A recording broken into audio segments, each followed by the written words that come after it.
দাদা ভোরবেলা ঘুমাচ্ছি, আচ্ছা মা সরস্বতী গোলারও পাদুলে চেপে ধরে আছে। হ্যাঁ বলে তোর এত ভালো গোলা ঘুগনি বিক্রি করবি কেন? এ মা মায়েরি দা আমি বলছি ভাই তোর কপাল থেকে দেই তো কপাল দেখি আরে কপাল থেকে টাটার সময় ঠিক রে বেরিয়েছে। 4 টাকা চড়বো? 4 টাকা কি রে, তুই 10 টাকা 12 টাকা টনসিপ বালি আনতে পারবি। Yes! হ্যাঁ এখন রানু মনে যা গাইছে বম্বে কাঁপিয়ে দিচ্ছে। হ্যাঁ, হ্যাঁ বিরাট গাইছে, কি কি কি গানটা গাইছে বললেন? শুনিনি? না। এই দেখ এই তো তেরি আচ্ছা। মেরি হ্যাঁ। গাড়ি ভ্যাড়ি। Yes! তোর কপাল থেকে গাড়ি ভাই ঠিক রে বেরোবে মাইরি ভাই। তো রানু মন্ডল চেপে দাও, চেপে দাও। আমি বলছি ওই বাথরুমে কি গানটা গাইছিস, কার গান?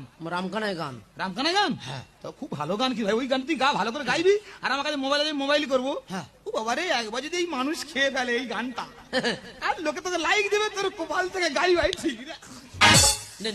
নেটা ছেড়ে দিবি দাদা। দাদা